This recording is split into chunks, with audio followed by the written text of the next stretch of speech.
நாளைக்கு என்ன plan? Very simple. சிஆர்பிசியோட ஃபர்ஸ்ட் கிளாஸ் தான். எஸ், டெஃபினிஷன்ல இருந்து ஸ்டார்ட் பண்ணி உங்களுக்கு online and offline class start ஆக போகுது. ஏன்னா புது பேட்ச், கரெக்ட்டுங்களா?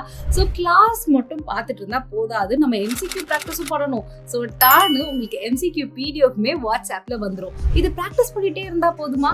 கிடையாது, டெஸ்ட் எடுக்கணும். ஸோ உங்களுக்கு டெஸ்ட்டுமே அதில் இன்க்ளூட் ஆயிரும். டெஸ்ட் எடுத்துட்டு இருப்பீங்க. இப்போ ரொம்ப முக்கியமான விஷயம் என்னன்னா, நமக்கு சிஆர்பிசி ப்ரிலிம்ஸ்க்கு மட்டும் கிடையாது, மெயின்ஸ்க்குமே இருக்கு. ஸோ சப்ஜெக்டிவா நமக்கு ஆன்சர்ஸ் எழுதுறதுக்கு சில ஸ்பெஷல் கிளாஸஸ் இருக்கும். அதுக்கப்புறம் கண்டிப்பா அதுக்கான சப்ஜெக்டிவ் டெஸ்ட்டும் இருக்கும். ஸோ இப்படியே ஓடிட்டு இருந்தா 30 டேஸ்ல நம்ம சிஆர்பிசி கம்ப்ளீட் பண்ணிடுவோம். அப்பதான் ஒரு பயம் உள்ளுக்கு வரும்.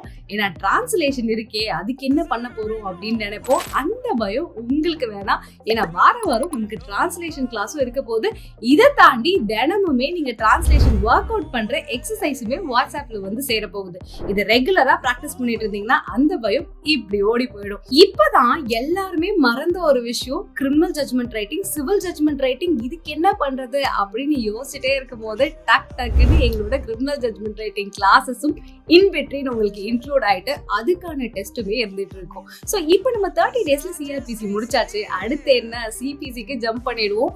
இப்படியே ஓடிட்டு இருந்தா 6 monthsல உங்களுக்கு full portions of civil judge எக்ஸாமினேஷனுமே கம்ப்ளீட் ஆயிடும். இப்போ பாயிண்ட் என்ன அப்படின்னு பாத்தீங்கன்னா, இந்த பேட்ச்க்கு எக்கச்சக்க response. Thank you so much for trusting us. So நாங்கள் அட்மிஷன் க்ளோஸ் பண்ணுறோம் இன்னும் 2 daysல.